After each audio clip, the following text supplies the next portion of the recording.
Hey, what is up? This is the Leafs Convo for Oak Ridge Ford in London, Ontario, oakridgeford.com. I'm Norm in London, Ontario, along with my podcast partner in crime, dating back 87 years now. The one, the only, Michael P. Augello in Cheektowaga, New York, USA. Mr. A, the Maple Leafs are back on a streak, 3 straight wins, thoroughly dominating Les Rats in Montreal, a 4-1 win. The offense spread out yet again. We've got 7 games left in this wacky regular season. Do you believe, with the way the Leafs are playing at this point, they are home and cooled and will clinch the Scotia North? Because they did clinch a playoff spot last night. Good morning, Norm. No, just kidding. Yeah, I mean, it's nice that they got the clinching of the playoff spot out of the way. We knew that was happening based on, where Calgary and Vancouver are.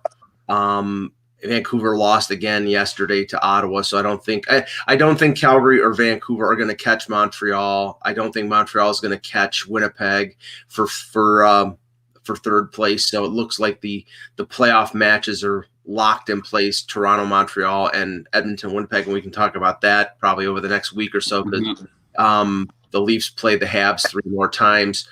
I think the most important thing here is the Leafs making sure that they finished in first place, and piling up the points, because they could have, and this is even in this year, home ice advantage is meaningless, especially when what we've talked about before. If they have home ice advantage and the border situation doesn't change significantly over the next couple months, they could be playing the semifinals in Buffalo or in Detroit, as that being the home arena, because the Trudeau government will not allow American teams to come across the border and travel back and forth without quarantining. So, I mean, those are the realities. But in the here and the now, the Leafs have rebounded from that 5-game losing streak. And the only thing I'm concerned at is they've been so topsy-turvy over the last month and a half, is that, we don't know how long this winning streak will last before they lose a few games. And will they be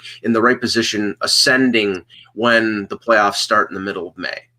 This is the Leafs Convo for Oak Ridge Ford. Norm, along with Mike. The Leafs 29 shots on goal, 24 hits, 20 blocks, 11 giveaways, 4 penalty minutes, and 1 for 3 on the power play last night against the Habs.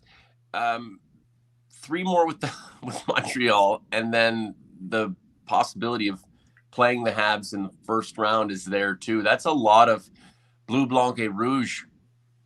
Yeah, and I almost expected last night to see a little bit of that, pre-playoff sandpaper, remember. But that's how the Habs are going to beat the Leafs, right? Right, but there wasn't as much of that as I thought. I mean, maybe it's because it's 2 weeks out, and but I mean, other than the Josh Anderson rubbing out Matthews along the boards behind the net, and the Rasmus Sandin being physical, slamming Jake Evans into the boards. There really wasn't a ton of physicality in this game. Now, I would expect, as you get closer, and they have 3 games against Montreal beginning, I think it's next week. It's the 3rd of May, and then I think the 6th and the 9th. I think those are the 3 days. 1 in Montreal, 2 in Toronto. I think as you get closer to the end of the season, and it still becomes clear that they're going to play Montreal, that the physicality and the message sending will ramp up. And, I don't think it's going to be a one-way street, because you do have veterans like Simmons and Muzzin and Foligno. I mean, Foligno made a couple nice hits yesterday, but I think that they're going to sort of prevent the Habs from running roughshod over the Leafs, because they just can't allow them to target guys like Tavares, Marner, and Matthews before the playoffs and give them some bumps and bruises, because honestly, if they do that, then I think it's detrimental to the Leafs playoff chances. If this thing becomes physical, and I mean the 3 with Montreal, and the Habs maybe trying to set a bit of a course for an encounter with the Leafs in the playoffs. But if it becomes physical and comes off the rails a little bit and gets wild and frenetic, does that not play right into Montreal's hands, meaning you're drawing the Leafs away from their strengths? Mm-hmm.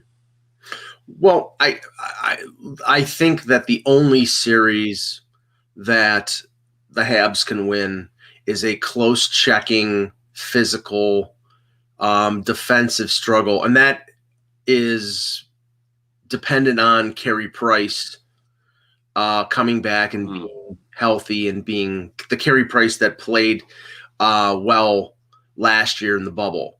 If he's not that, or if it's Jake Allen, then I don't think that even that will work. But But Mike, sorry to interrupt you. The Habs aren't going to prevail in a series that you would consider a work of art.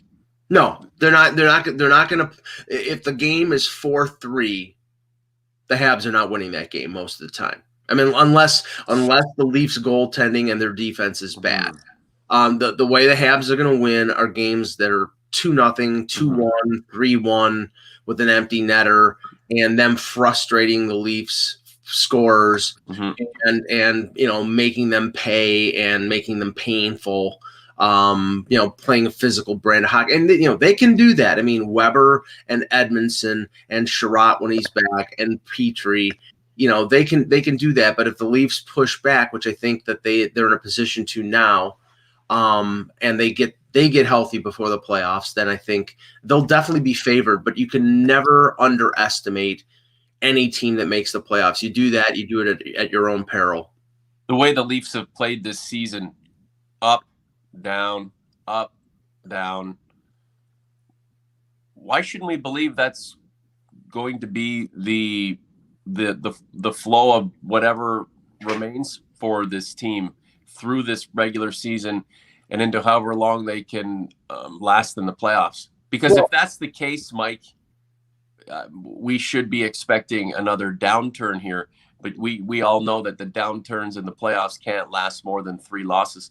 Well, the funny thing was before the beginning of March, before that 6 of 7 that they lost, they were a fairly consistent team. They were playing pretty steady, solid defensively, getting good offense. It was that losing 6 of 7 when Anderson was playing hurt and Campbell was injured. Pretty much before that, they were, they hadn't lost 2 games in a row. I think so there was consistency there. But then now all of a sudden, recently, it's been sort of up and down, up and down. Maybe with the addition of Foligno, with Campbell sort of righting himself, this will lead to a new level of consistency. But yeah, I mean, I think there's reason to be concerned because when and now one thing that has changed, the power play has started to produce, not at a breakneck pace, but you saw them yesterday. That goal, the Nylander goal, was tic-tac-toe passing, boom, boom, boom. And it was quick. It was early into the power play. And that's what they, if their power play is producing, especially in the playoffs, that will prevent teams from trying to get too physical. But that eliminates the possibility of long losing streaks, because when your power play is producing, that's more goals, that's more offense, that's more victories. So I think there's reason for concern, but I think if they continue to play like they have the last few games, that it's not going to be as much of a worry as people think. OG's Converse, we are not Debbie Downers. We are excited by what we're watching this team do right now, but we're realistic, and you are too. We know how this team plays. It goes high, it goes low. The highs are a little higher than the lows, but the time for lows has passed. This team has to continue its ascent, and who knows just how high the team can end up when all is said and done. Hopefully the last of the 31. Ranch, Drake, Alfor, I'm supposed to have class right now, but this is more important. This is more important, right, Mike? Yeah, of course it is. And no class is more important than the convo. Give me a break. Yeah, no. Jonathan Horton, good morning, guys. Joe Thornton with his 1100th assists all time And here's a guy who started his career in 97, 98. Jeez, I'm just coming back to Canada from college in the U.S. at that point, professional. And wow, it seems like so long ago. And this guy takes a licking, but he keeps on ticking. We talked last podcast about Joe tuning up a little bit more, getting kind of refined with the playoff grind coming. Even though it's a nice story to have number 97 on the team and be a spiritual and mental contributor to the process, he still has to prove his worth just like everyone else, because as we know, regardless of your stature, where you're headed, what you're trying to accomplish, if you can't produce, it doesn't make any sense to have you in the lineup. And it appears Joe is he is out there to show that he is still capable of doing what he's done in the past. Yeah, I don't think, it may have been subconscious, but I had the feeling, and it was a long stretch. It was a month. It was over a month, where he didn't make an impact on the scoreboard, and there were a lot of people who were rightly saying, "Oh, he's lost a step, he's not doing anything." Of course, he's lost a step. That's just obvious. Well, he lost a step when he was 18. He's just never been. But the whole point is that he was not being a factor. But over the last 2 weeks, I think if it was subconscious, then maybe he's just put it into another gear. Maybe it's a situation where he knows this is his last year. He's going to retire at the end of the year, and he's like, okay, now I'm gonna empty the tank. I know that I have to start to show that I can still make an impact to be on that fourth line. I don't think he was ever in danger of not being on the roster on game or in the lineup in game one of the playoffs, but maybe it's not possible for somebody to just turn it on a one game scenario. And he sort of ramped up over the last couple of weeks. He started to play a lot more physically, throwing his weight around. He got under the skin of Nick Ehlers. Now he's scoring along with Spezza. And, in a situation in the playoffs, a 10, 11-minute a night fourth line with Spezza and Thornton able to kick in. These are guys that are able to kick in goals against the other team's fourth lines, providing matchup problems for, Dominic Ducharme or Paul Maurice or Dave Tippett. That's invaluable. So, I still had confidence that he was going to make an impact of some sort. He clearly is, and you can't understate what Jason Spezza has done as well. He's been fantastic. Yeah. He tied Rocket Richard yesterday on the all-time scoring list at the Bell Center, which is that's a nice little bit of history there. But it could make a difference in a playoff game, in a playoff series, to have names like Spezza and Thornton on that fourth line instead of Fraser McLaren and Colton Orr.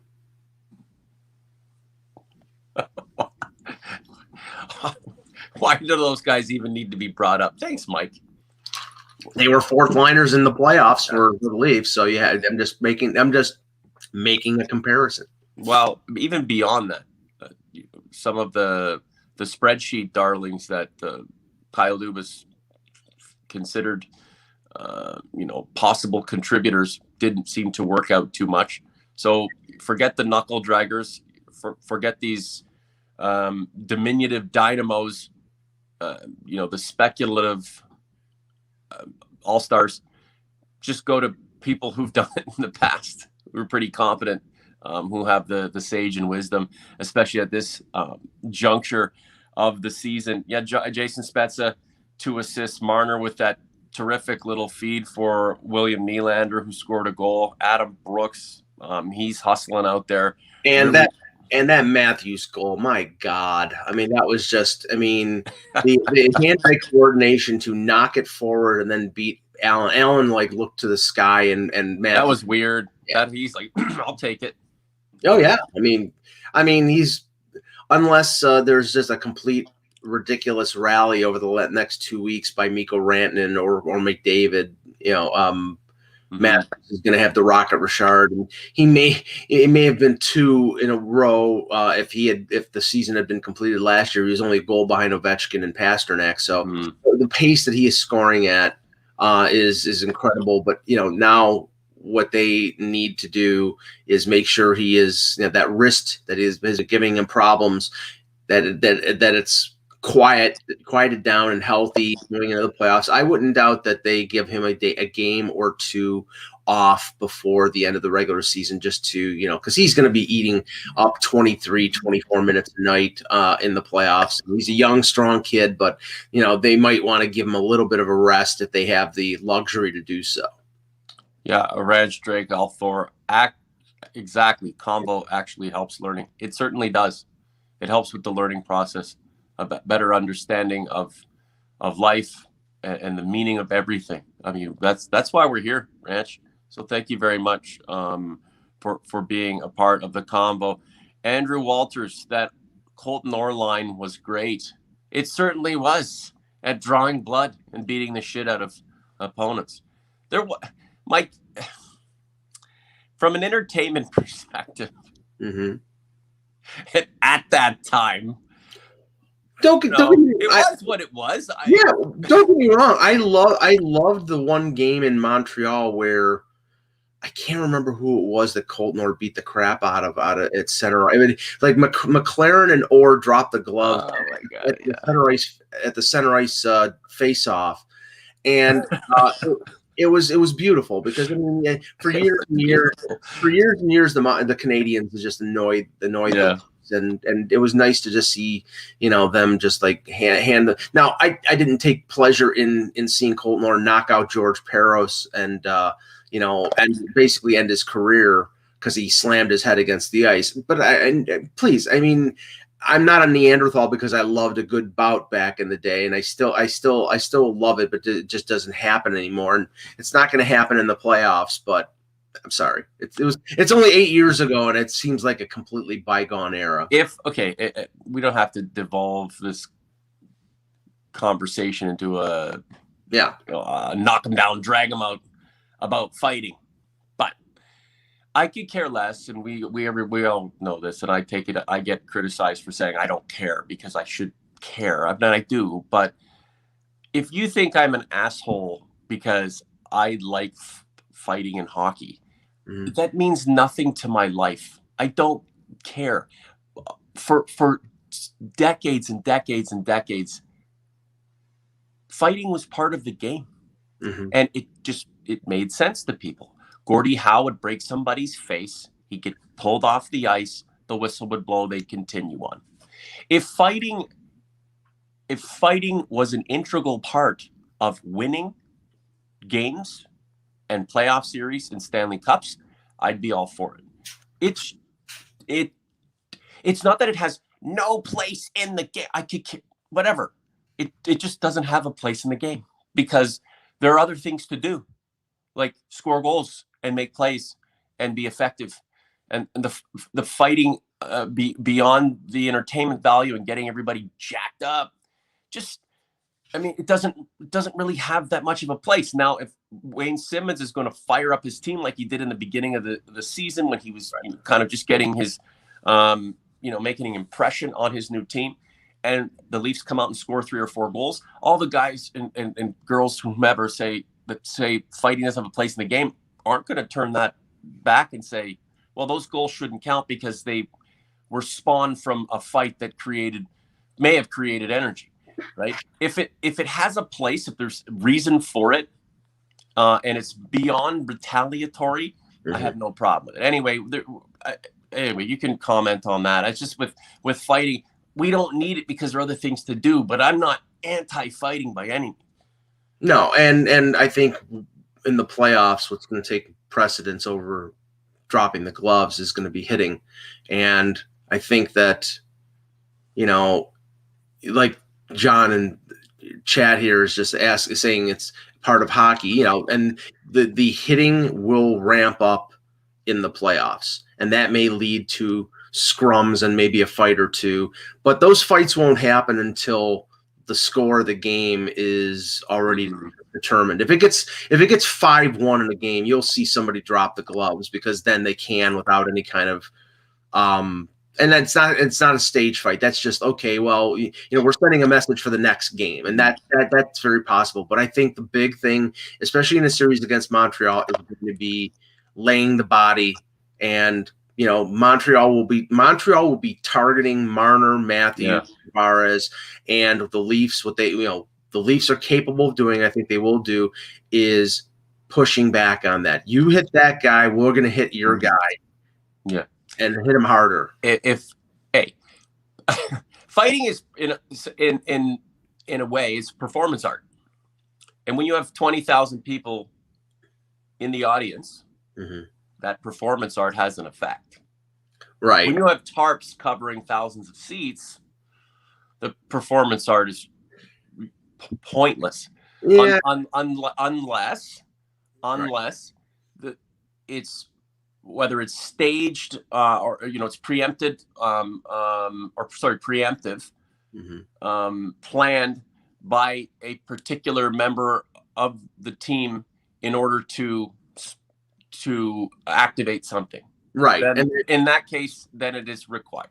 And I think that's, we saw in the bubble with no fans in the stands, there were fights, there were scrums because it does have an effect on the team, on the bench to get them worked up. And, but it does have more of an effect if you have 20,000 people cheering. So, I think that the importance of that will be much less when it gets to the postseason. Yeah. And I'll leave it with this. So we're watching the Habs Leafs, or, Flames potentially, but Habs Leafs. And the Habs have the run of the play. They've just generated momentum. The Leafs are off their game. Guys are getting smoked. Willie gets smoked. Right. No call. AM's getting hooked. Rasmus Sandin, poor guy's get his head bashed into the glass. No call, nothing. Then what? What do you do? Somebody's got to respond. Now, not respond by like baseball swing at somebody's head, but somebody's got to respond, because the only way that you prevent that from happening in a playoff scenario is by saying, you can't do that. This is what we're going to do. We're going to impose our physical will on you.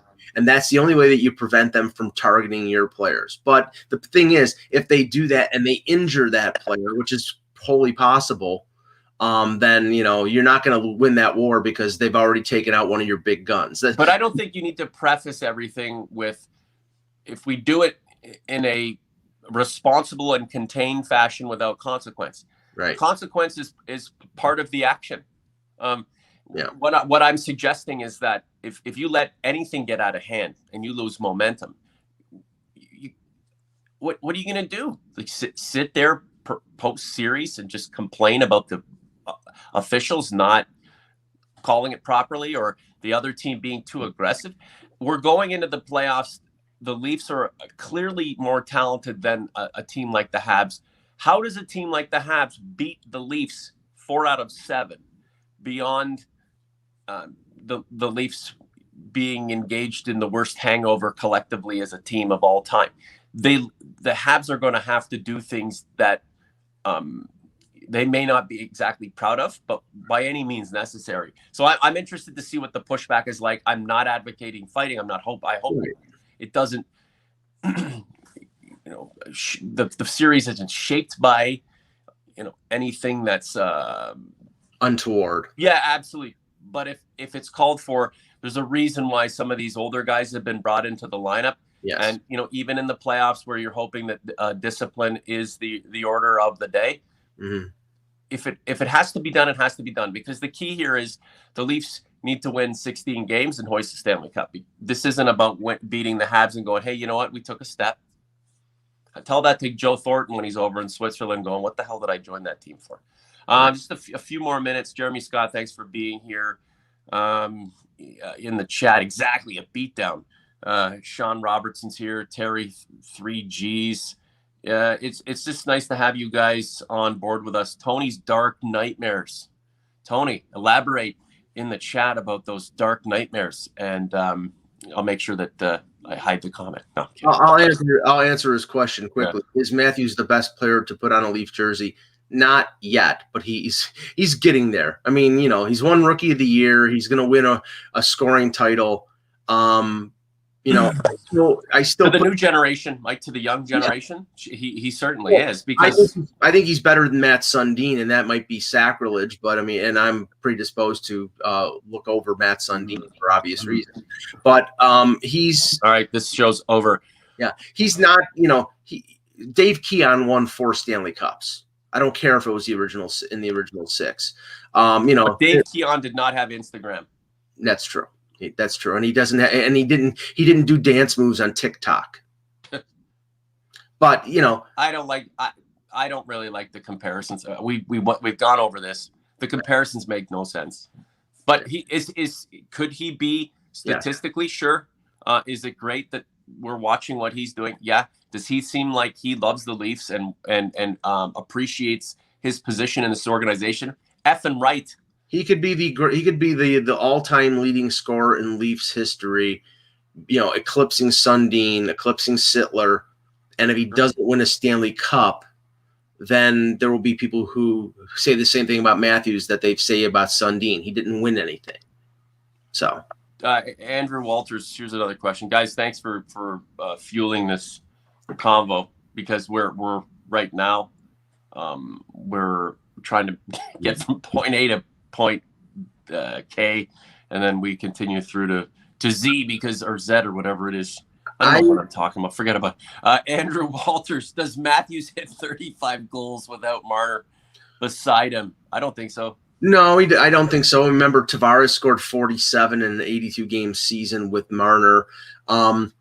Not to say that Nylander is not a good playmaker, because we've seen Nylander. No, but I'm saying we've seen Nylander play mostly with Matthews over the previous few seasons, and Matthews has scored a bunch of goals. But Marner is at, I think, a higher level in terms of a playmaker. He's probably the best playmaking winger in the NHL, next to either him or Artemi Panarin in New York. So, I'm sure, and believe me, it just is a commentary on the closed-mindedness of Mike Babcock, that he refused to put Marner and Matthews together, and Keefe has kept them together for most of the time, and look at the success that it's brought. Mitchell Marner. Why do they call him Mitchell Marner? Mitchell Marner has 43 assists. He's tied with Leon Draisaitl for 3rd in the league. Marner is tied for 4th in points with Pat Kane, 60. So, yeah, I mean, and you saw that pass that he made. Yes, just it's innate, right? Yeah, he's got the vision and playmaking ability of a center, and we know that he played center in London for a time. But in the NHL, as a winger with a shooting center like Matthews, it's the perfect combo. He's the playmaker. Matthews is the trigger man. It works. So in this generation where we like to compare everything, who's better? Who was your best guy? Who was the worst? Let's rank them, because that's where we are as a society. Yeah. Go on YouTube. Cities ranked, teams ranked, food ranked, dogs ranked, neighborhoods ranked. I prefer the Dachshund is number 1 on my dog list. German Shepherd, Hudson and Rex. That's my son and I watch that show all the time. But and my daughter too. I can't leave her out. And my wife, can't leave her out. And the cats. But everything's ranked. Is Matthews better than this guy? And Gretzky's not nearly as good as Nylander, because can we just remember that it's a team effort, and that these guys come together, need to win? It's Austin Matthews won't win the Stanley Cup himself. No. It's a team. It's a team effort. You are good because you have people supporting you and making you better, and you are good, and you were born to be this way because your capability is to make other people better. So I really hope that we as Leaf supporters and people who follow this team are like the Leafs, able to cross a threshold and get out of this who's better, who's worse, who should be gone, how would you, and get into a scenario where the entire group of us are following along something that's really special, because the team that we all purport to care about is making us imagine and dream in real time with real possibility. So we're not comparing guys anymore. We're just focused on the team being great and beating an opponent in a round that takes us to the next. That's what I hope we can all accomplish here over the next few months, Mike. We'll go back to ranking things and comparing and shitting on guys and overhyping guys down the line. But for now, I think we all, like the team, need to graduate to the next level. And that next level is, focusing on us and focusing on the capabilities of a team that certainly has amazing capability here as a team. Just real quick before we go, I added to community YouTube. Guys, if you're not subscribed to the channel, why not? Just do it. It's great. You get all the notifications about our content. And we really do appreciate you guys hitting that subscription button or the subscribe button. It makes us feel like you really do care, even though you do. Show us if you can. In community poll from 3 days ago, do you think the Leafs are getting playoff prepared? 88% say yes. Yeah, I mean, I think that. I think I'm sure people were scared about the way they were playing during the 5-game losing streak. Now I think they've bounced back. They got Foligno in the lineup. He's helped that top line, and I think the sort of trickle effect, domino effect in terms of the lineup has helped. And they get Hyman back and Riley Nash in there, and obviously Bogosian before the playoffs. Those will be big additions. The one thing, and I'll just say this briefly, and we can end the show after that, is the Freddie Anderson situation. So he's practicing. He let the media know that it was a knee injury, not anything like groin or hamstring.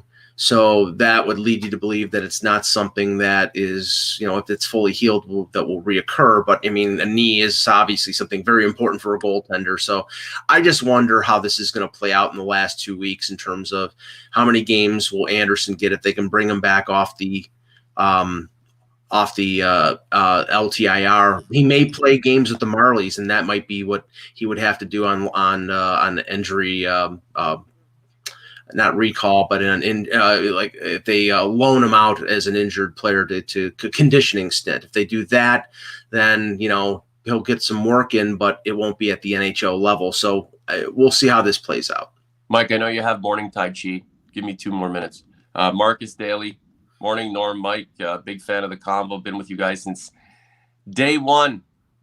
Great job, boys. That is nice to see. I'm not familiar with the name, but if you've been with us since day one, you are a bona fide certified OG.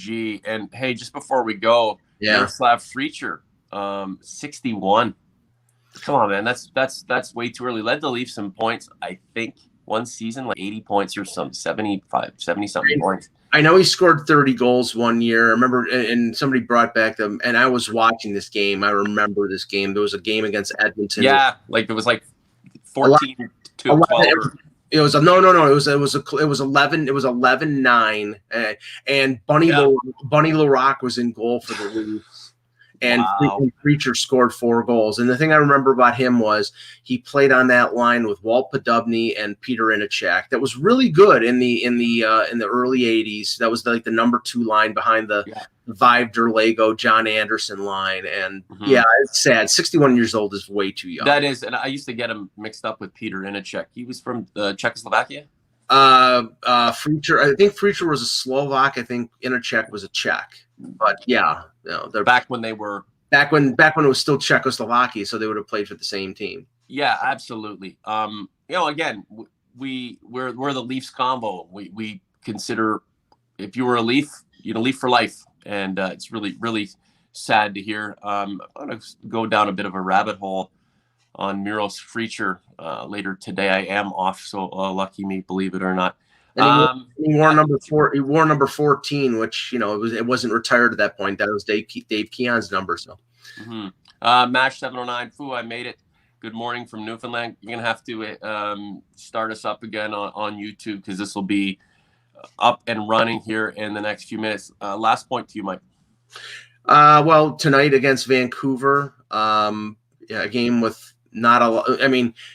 A game with not a lot of consequence. I'm sure the Leafs want to bag the 2 points.